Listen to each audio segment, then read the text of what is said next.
Hey, everybody, welcome back to another episode of Built Like This podcast. I'm your host, Maxine, on episode 294. Hello, hello, hello, hello. Hi, I hope you're doing well. I'm doing well.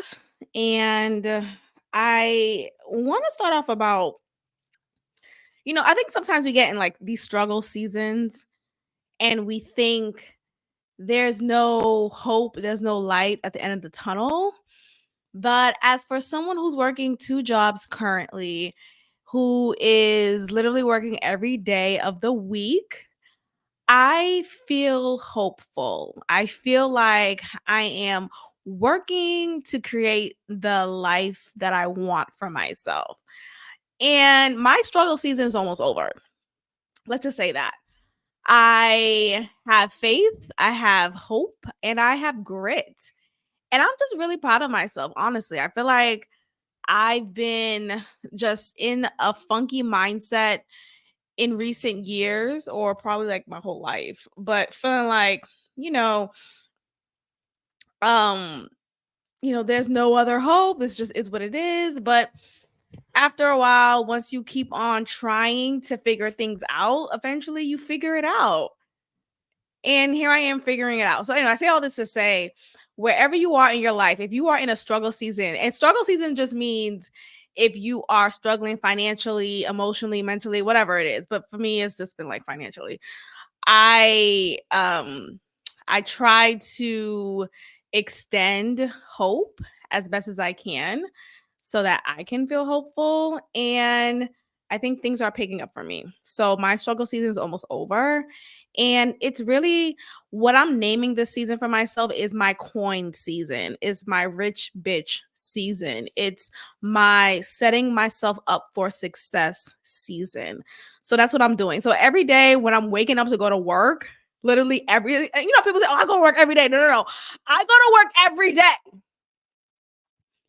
So every day when I wake up to go to work, I'm saying that to myself. This is my rich bitch season.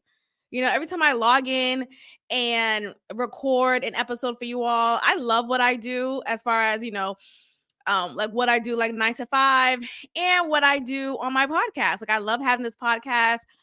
This is my rich bitch season. So I'm planting seeds, I'm watering them, I'm nurturing them. There's a whole garden, metaphorically.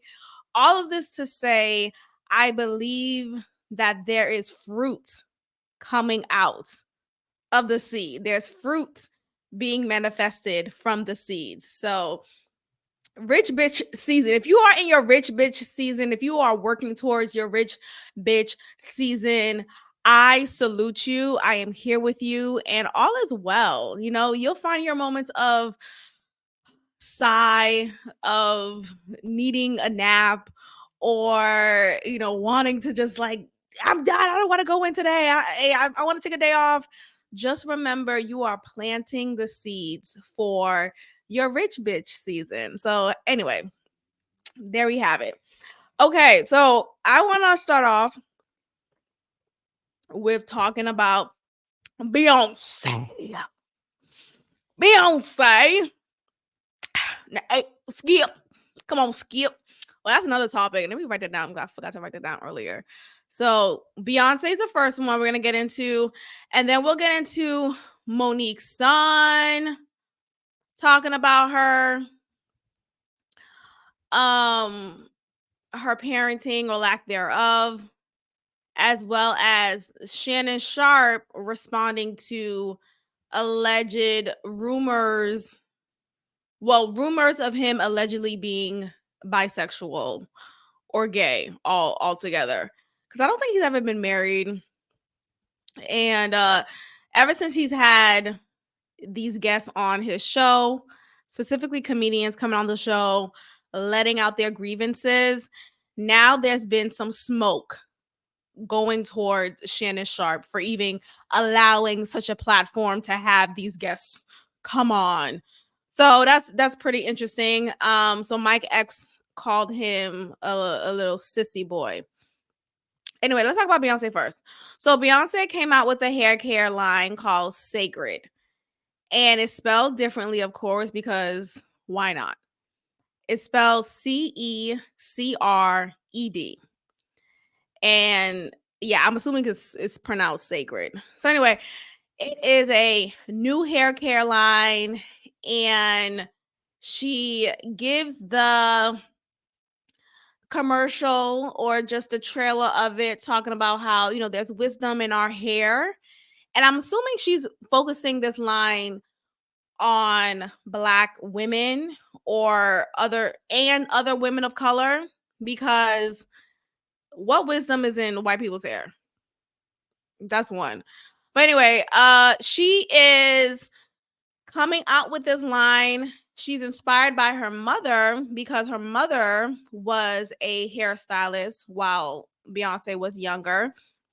And if you are a big time Beyonce fan, you know when she was in Destiny's Child, she talked a lot about how she used to perform, as well as her bandmates would perform at the hair salon owned by her mother, and they would perform for the women there getting their hair done.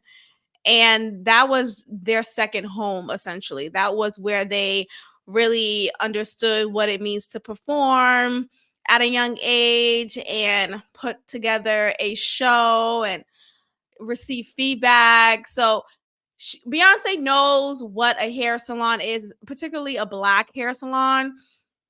Now, this is her first hair care line. And though I feel like this is well intended, as far as she is doing this from the bottom of her heart, she really believes in the wisdom in our hair. So she actually says here in her Instagram post, how many of y'all knew my first job was sweeping hair in my mama's salon? Destiny's Child got our start by performing for clients while they were getting their hair done. I was exposed to so many different kinds of entrepreneurial women in her salon. I saw firsthand how the ways we nurture and celebrate hair can directly impact our souls. I watched her heal and be of service to so many women. Having learned so much on my hair journey, I've always dreamed of carrying on her legacy. I can't wait for you to experience what I've been creating. Um, Look, this is sweet. I think it's sweet. I think it's, again, well intended. Will I be purchasing hair care products from Beyonce? No. Just like I won't be doing it from Taraji P. Henson, from Tracy Ellis Ross. No. It honestly took me so long to finally purchase a makeup product from Rihanna's line. And here's why. I just don't buy that these top singers, these top musicians know a thing about what my hair needs or know a thing about what works best for my skin. Now, obviously, they're working with a team and it's really not them creating the products, yada, yada, yada. Sure. But I think it's actually, dare I say, insulting for the actual products that were brought in, that was brought up and put together and packaged by people who know what they're talking about. It's one thing to have a love for hair and have a love for skin, but do you really know what you're talking about? Like, can I count on Beyonce's hair care line to support my kinky afro hair? No, I can't. And just because your mother was a hairstylist doesn't mean now I'm supposed to trust your hair care line. And now when I think about Tracy Ellis Ross, sure, she's someone who has thick hair. Dare I say afro. But still, I'm very particular about who I trust with sensitive products, whether it's for my hair or for my skin. And I'm just not convinced. It's not something that I feel like I don't think when I think of Beyonce, I don't think of hair. I don't think of natural hair. I don't think of hair that works for my Afro kinky hair. I think of weaves. I think of wigs. I think of her platinum blonde hair that she's wearing now. What is going on? Now, if you are under a rock, you may not have realized that she released two country songs, two country singles, one called 16 Carriages and one called Texas Hold'em. I love them both. I know I'm like giving, semi-negative and then positive takes about Beyonce here, but this is just my real thought. But I really do enjoy both of those singles so far. I've been playing them since they came out. And shout out to Usher because I felt like she came out with those songs and the hype around them very inconveniently to Usher's grand performance at the Super Bowl. This was Usher's Super Bowl. So I kind of felt bad that she took that shine away from him once he finished performing. She just said, "Hey, I'm dropping a country album," or we could assume it's a country album based on the two singles that's been released. Anyway, it's a really good song. I say all this to say, ever since it wasn't too long ago, I think the start of this year, ever since she came out with her platinum blonde hair, I've been saying that a lot. Dare I say, who's daring you? What are you doing? Sorry, it's my dog. Okay, so dare I say, white hair. She's been looking just a little different to me. For many years, there's been some conspiracy that Beyonce lightened her skin. And what people will say in defense of that is no, it's just the lighting. No, it's just the photography. It's just the camera. It's just the makeup. And I never really paid attention to that. I never really gave that too much of any importance. But lately, since she has come forward with her blonde, and it's not even blonde because she's had blonde hair for many, many years. She's come forward with very platinum hair. Like, let me pull up an image of her recently. Let's pull up from how she looked at the Grammys. No, let me just pull up her Instagram because there are some pictures of her and it just makes me wonder what's going on. Like, what is she trying to give us here? Is it apropos to the country album that she is releasing? Because, oh, country, you immediately think a white woman, So ever since this moment right here, so ever since she released her Renaissance film in theaters, this has been her hair. Now, at first, I gave her an excuse, or I gave her some defense about it because, Renaissance, her theme was to wear silver, and that was her consistent theme throughout her tour. She encouraged everyone who attended to wear silver in their clothing. So this wasn't too bad because I just thought, oh, well, her hair is just silver. It matches her look. But we could clearly see it's a very, very look at this right here. Look at this right here. This is a very platinum blonde, dare I say gray type of aesthetic in her hair. Beautiful. She is still beautiful. I'm not taking this away from her, but it just looks a little interesting, Now, how's her real hair underneath taking this? Is her hair in good condition? You know what I mean? Like, when I think of Beyonce, I don't think of hair that I idolize and want to look like. So This is her again. She's making fun of the fact that people accuse her of looking like a white woman or wanting to be a white woman. So she decides to post this image of her wearing all white, and the hood is in her. The hood is she's wearing her hood as she is still rocking her very, very blonde, dare I say, white hair. But you could even say just with her complexion, maybe again it is just the lighting and it's not necessarily intended to be white passing, but why? Why is it so much lighter than what we're used to? See, people are saying, why are you bleaching your skin? Who's the white girl in all these pics? Your values are so confusing. She is white. Yonsei, poor you. Always wanted to be a white girl. Oh my God. Like, what's happening here?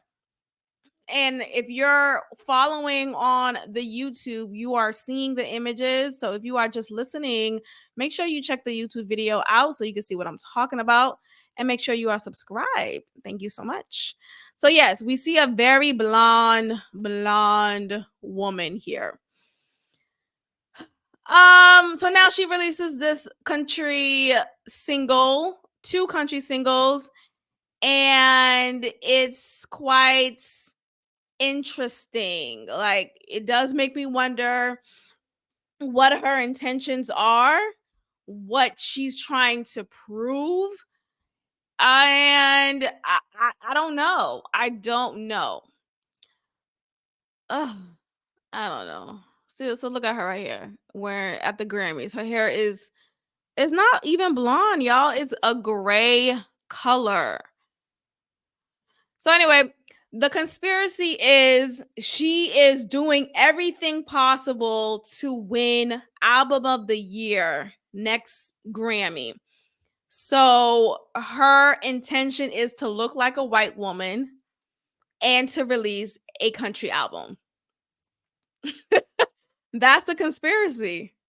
Do I believe it? Maybe. It's looking like it could be the case here, because let's just wait and see. Let's wait and see. And I'm just here for the entertainment, y'all. Is this not all a stage? But yeah, I'm here for it though. I'm here for her country album. That's what I mean by here for it. I'm not here for her turning into a white woman.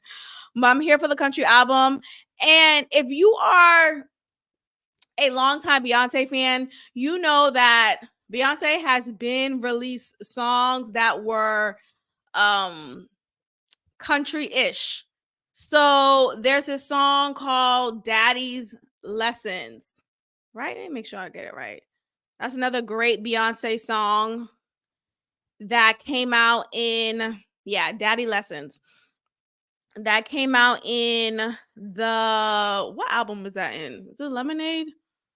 I think that's in Lemonade. Let me make sure. Daddy Lessons. Yeah, Lemonade. I'm right. And that song was so good that she actually performed it at the Country Music Awards alongside Dixie Chicks. But I don't think they're called Dixie Chicks anymore. And Dixie Chicks had a very interesting reception because they were quote unquote canceled before cancel was a thing because of their political stance. I think they made their voices heard of their disdain for the president at the time, which I think was Bush. So, but anyway,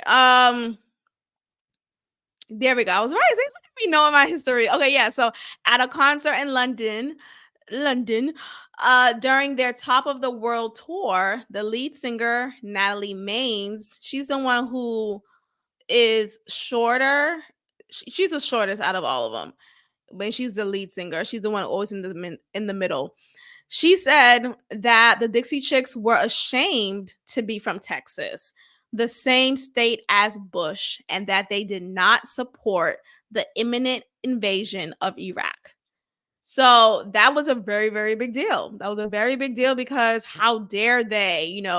They had such a huge platform at the time and won so many awards, had so many accolades, and was mainstream successful and successful in their own right, naturally, but they really got mainstream success. So them to come forward and be as political as they was and not stand on the side of the propaganda that was pushed for us to support, that cost them their careers basically. So since then they've been struggling. So yeah, they dropped the chicks. That's what it is. Yeah, so they dropped the chicks in their name, and now no, they dropped the Dixie. Sorry. They're now called the Chicks, which is interesting. But yeah, so they were canceled in '03 for criticizing George W. Bush's Iraq war, and they are now coming back. And they've been back. I think Beyonce kind of helped them with that. So shout out to Beyonce for doing such a grand gesture. But yeah, they performed together at the Country Music Awards a few years ago, and that was a great performance. Like I look, I don't know. Back to the hair care line. I probably won't, you know, get a sacred anything, but shout out to Beyonce. I'm here for her when it comes to her music, even some films, but ultimately it's her music for me. It's her music, it's her tour, it's her performances, but I don't look to her for hair. Let's move forward. Okay. Um Monique. Monique's son decided to come forward and share his uh gripe against his mother for how poor of a job she did in raising him. And he says that his mother doesn't care about being his mother. Basically, she disowned him. And he's just been in that reality. And it's pretty unfortunate, but let me go ahead and play some of this clip here. I wonder how old he is. I wonder how old he is. He looks like a young man, but black don't crack. So I really can't tell. But he has to be he has to be at least in his 30s, at least. But let me go ahead and play this clip and then we'll get into it.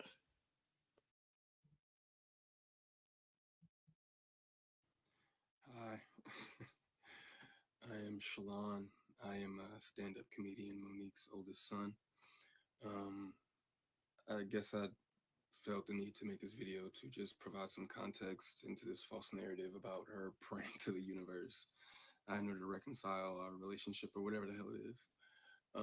I wrote it all down so that way I don't go all over the place and get emotional or anything like that. So I'm gonna talk like I'm reading a script, but it's just gonna help me kind of stay together. Um, but to address the Club Shay interview that she did, where she states that she prays to the universe in regards to reconciling our relationship, as I stated, is odd. Uh, my mother and I both know that that is a very false narrative, and I would like to free her of having to continue telling that lie. You know what's interesting about this? He speaks just like her. He speaks just like her. You know how he says, I like to free her from this false narrative? Monique will say the same thing.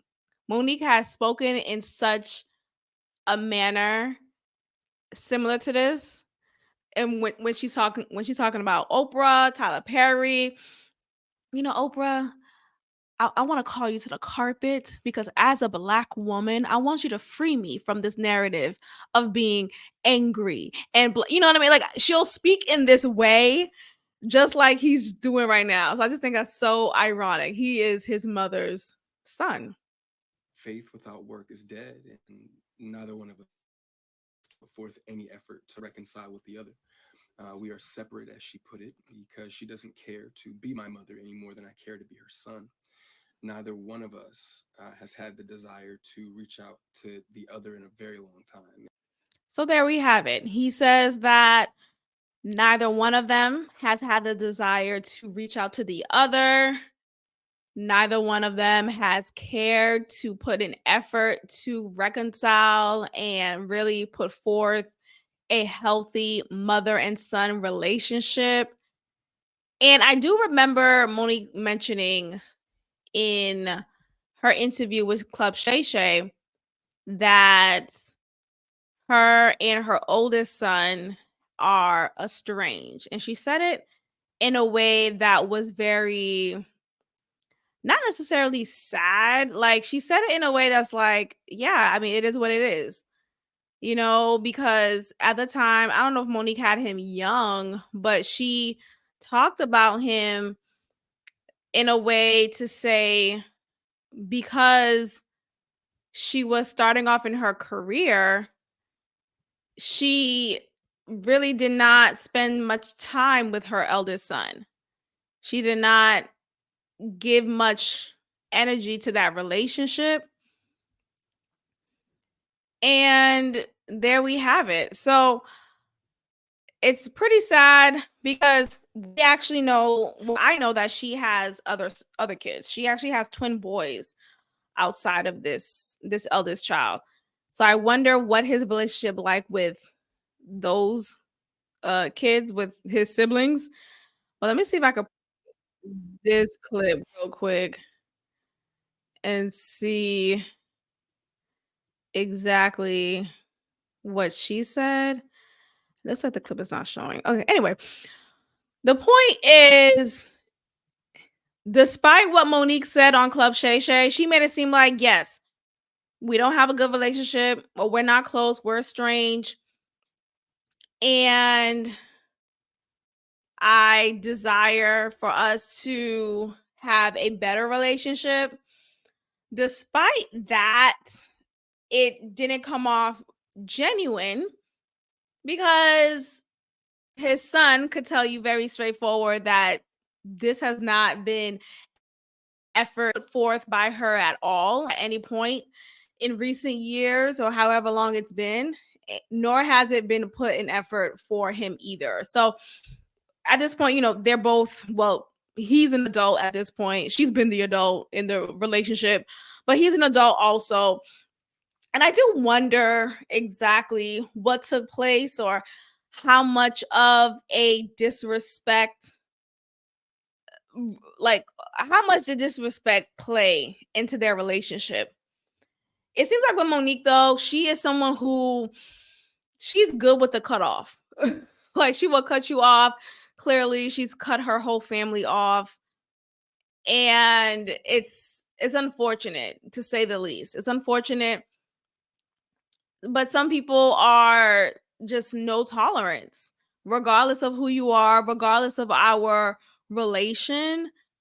I will cut you off. That seems to be Monique's mindset and attitude when it comes to relationships.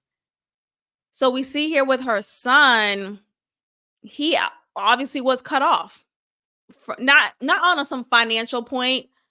I don't know about that necessarily, but on the point of, she's never been my mother. She's never taken care of me. She's never been there. She's never showed she cared, and yada yada yada. I mean, the list goes on and on. But God bless. Let's see what else he has to say here.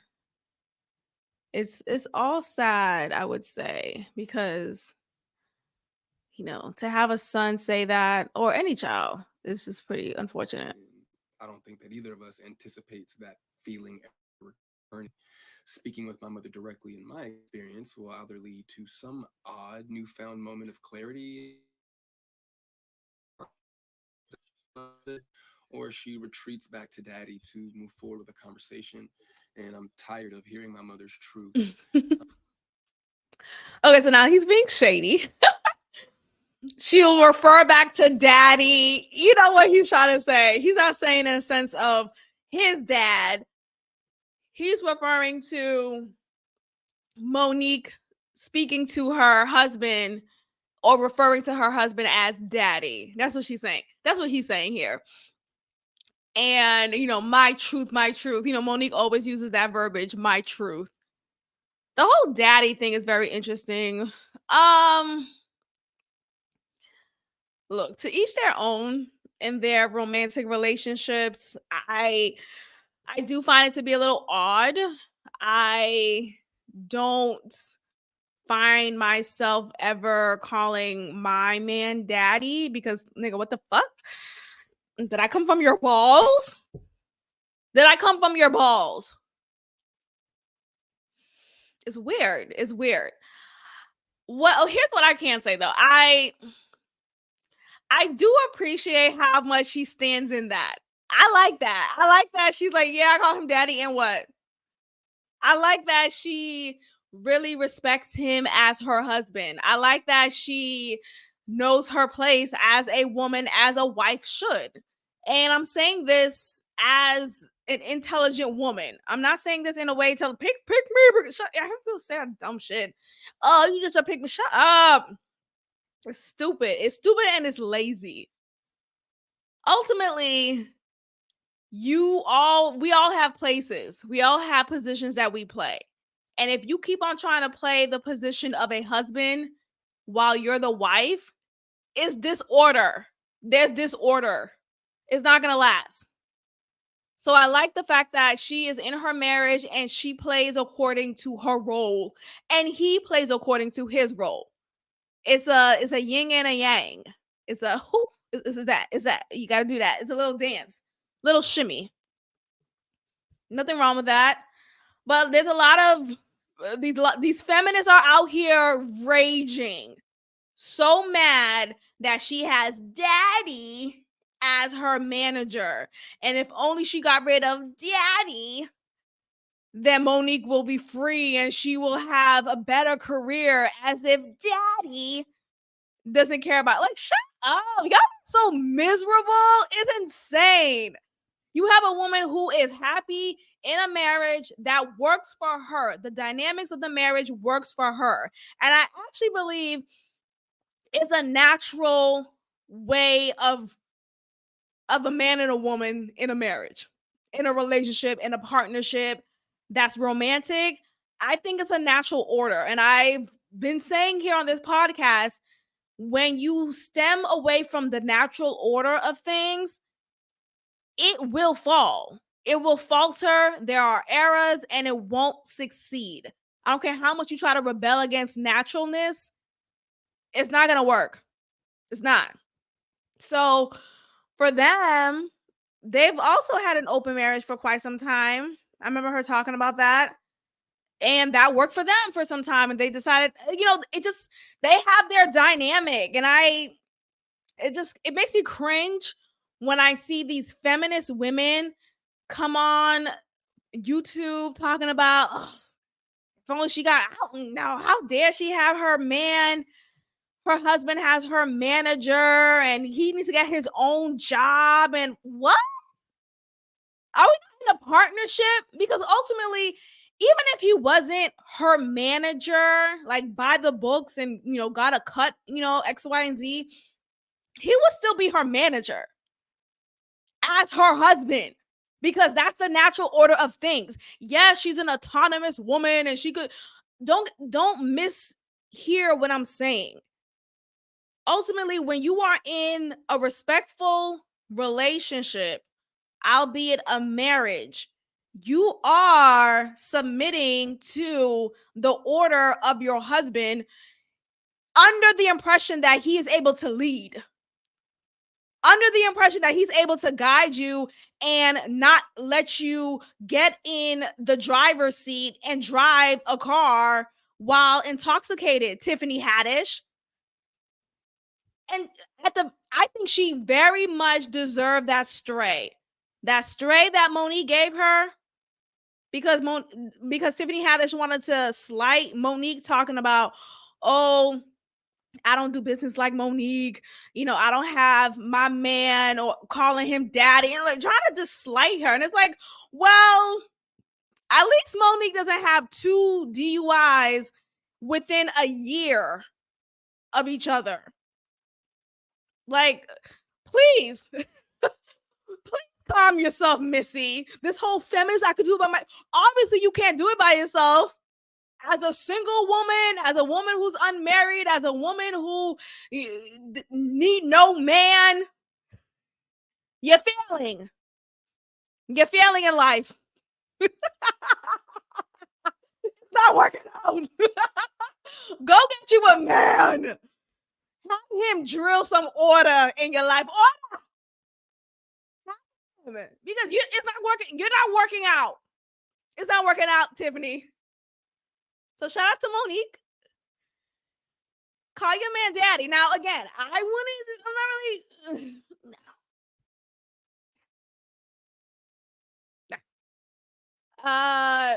My man. I'll do that. I'll baby you up all the time, and even baby's kind of like, okay, oh baby, daddy. Especially when the way daddy was introduced to us outside the context of a dad and a daughter, biological or even just like step parent, at least at most, it was introduced in a sexual connotation, right? If he's hitting you from behind, he's gonna smack your ass and say, what? Call me your daddy? No, I'm not. Now what? And get your dick off of me. Daddy, if you don't get your dick now skip. Now skip. But yeah, no. But yeah, no. Is that just like I feel like that's been a Boston like an up north thing where we'll say yeah and no. I know New Yorkers do it too, but I definitely done it, growing up in Boston. But yeah, no. It's gonna be a no for me, dog. It's gonna be a no for me, daddy. Okay, so Monique's son is not here for her, and it's pretty unfortunate. I wish them the best. That must be a hit. That must be a hit to your soul, to your spirit. But I think again, Monique seems like the type of person who is quick to cut a nigga off. You could be a dad, you could be a brother, you could be a son, a husband, and she is quick to say, yeah, it's gonna be a no for me, dog. It's gonna be a no for me.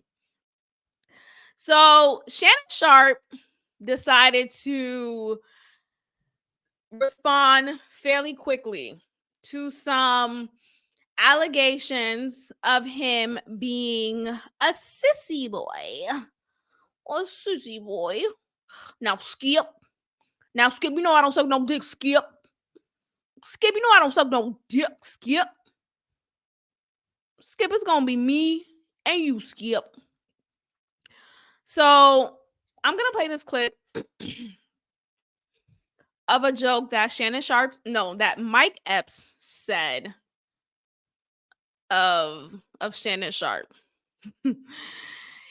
And it was captured by an audience member who, of course, filmed a set or this bit of Mike Epps and decided to post it on the tube.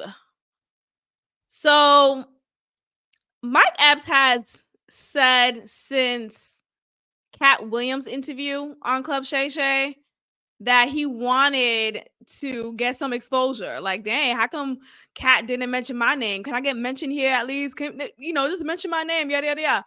So he is obviously looking for some clout. He's looking for some attention, some exposure. So this is his opportune time to do so. That nigga Shannon Sharpe called me trying to do an interview. I said, no, Medea, I ain't doing no interview. So you can sit across from me and look at my balls. I'll sit down, nigga. Thought he was going to attack Cat, that nigga there. Okay, so clearly he is assuming Shannon Sharpe to be this chatty patty. He is claiming that he is a Medea type of figure. All you need to put a wig on, and there you have it, Medea Shannon. The nigga shit is called Shay Shay. The nigga's telling you. Put a wig on that nigga. Tell me if that ain't motherfucking Medea's sister, nigga. No, that's kind of funny though.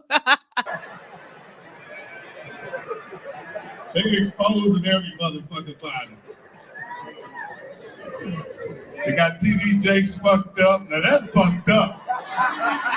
All right, so there we have that. Shannon Sharpe, of course, is not too pleased with this allegation or this defamation to his character.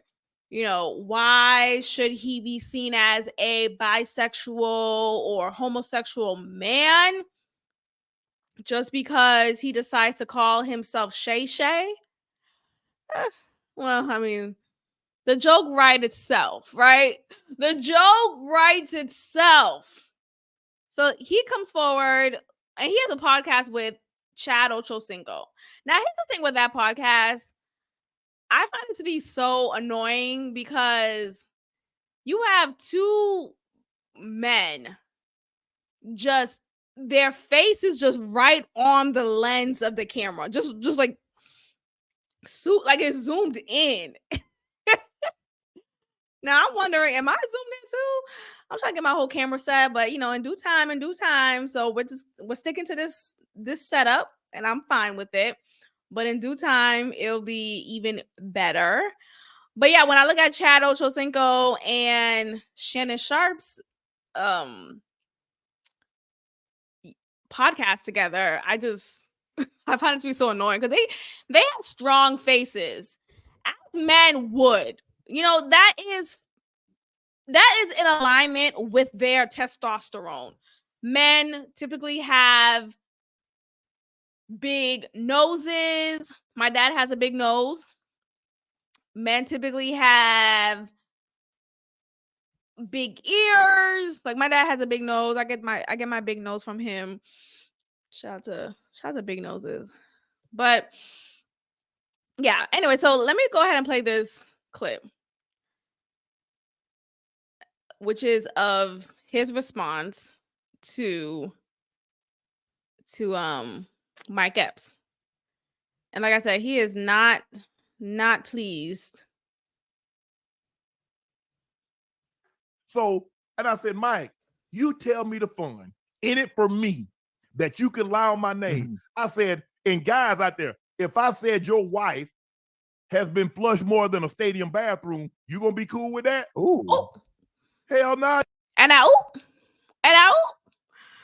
So Shannon Sharpe is claiming that Mike Epps' wife. Now, Mike Epps recently got married to a woman who is half his age. No judgment for me, but I'm just making that known. No judgment for me. I'm in favor of older men with younger women or younger women with older men. Order! It's the order. It's the natural order of things. I promise you. Yeah, so the way I sometimes sound, I really I know how I sound, but I feel like if you are really listening to me, you'll agree with what I'm saying. But yeah, I'm in favor of. I'm not talking about kids with older men. I'm not talking about underage stuff. I'm talking about you are of age, well of age.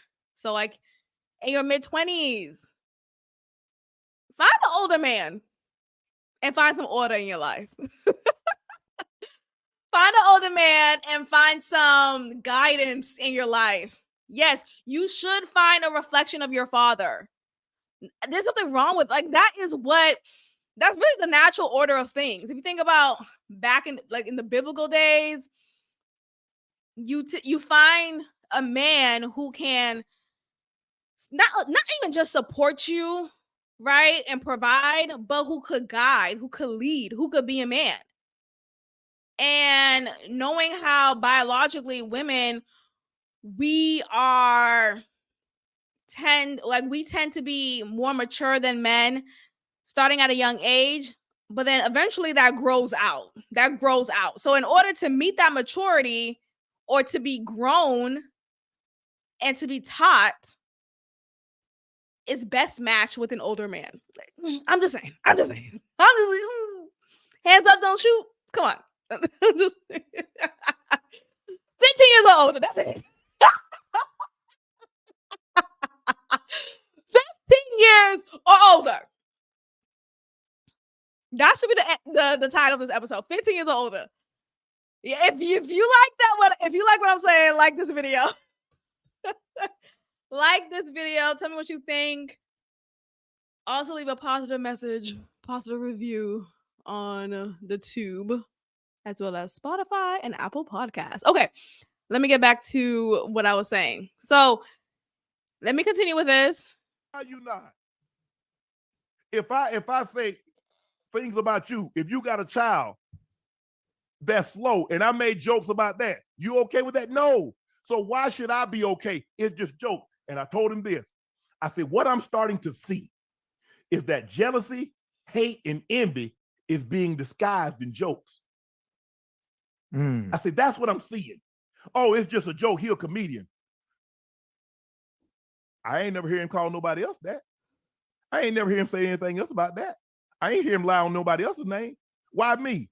I met Mike in Whole Foods over a decade ago.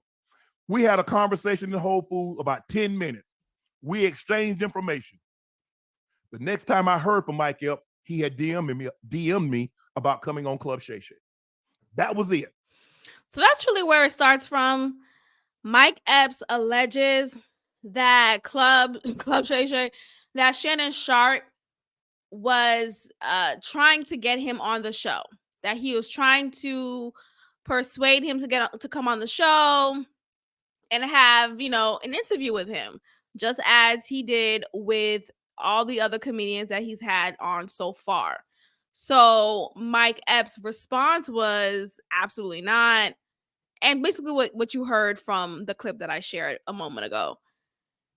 Shannon Sharpe is saying, I did not DM you first. We did not have a conversation about me wanting you on. You, in fact, came to me and requested to be on. Who's to know what took place? I truly don't care. I just think it's funny. Now skip. Now let's go ahead and play Mike Epps' response to this. Now wait a minute. Now I know Shay Shay. I don't know what grown ass man got a name named Shay Shay, but I know this grown man is not mad at me. So many people talk crazy about you. They was on Saturday Night Live talking about you, imitating you, but now you want to fight me? Now, I'm not gonna lie. I did DM you to get on the show. Oh, okay. But I DM'd you to get on the show because you brought my name up when you were sitting there with Kat. And you was trying to get him to talk crazy about me, but he didn't. Okay? Now, second of all, talking about pulling up on me. You're going to be an all-star. I'm going to be at the all-star in my hometown. And I'm going to see you. Not a fight. All right? I'm going to see you, brother. But, okay, look, I understand men have testosterone and they have to keep building stuff. Like, they got to build houses. They got to build bridges. It's the testosterone in them. But I feel like at a certain age, are men still fighting? Like, physically fighting, getting in brawls? Are men still fighting? 45 and older, are y'all still fighting? I know you're the majority of my listeners, so please respond and let me know, are you still fighting? When's the last time you gotten in a fight, a physical altercation? Is that okay? Like, isn't your knee, like, I don't know. Let me stop. Shout out to my 15 older 15-year older man out here. Woo! Keep it up. So Mike Epps is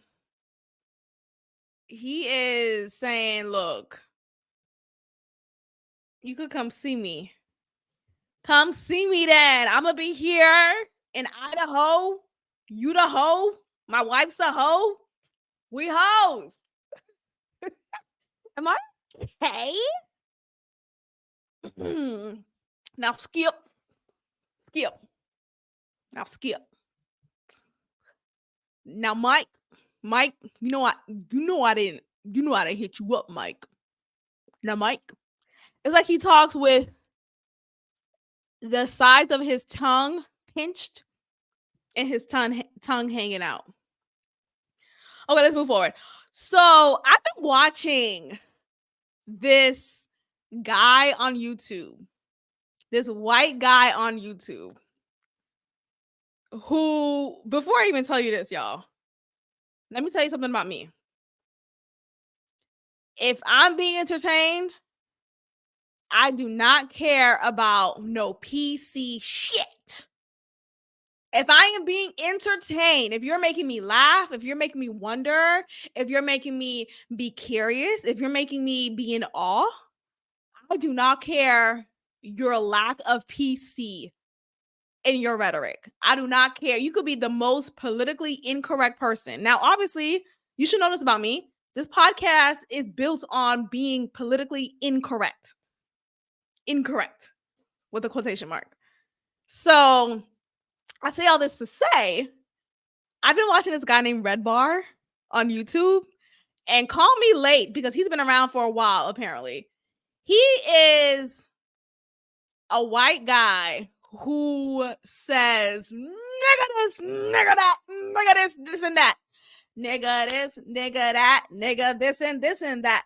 He says nigga like it's his last name.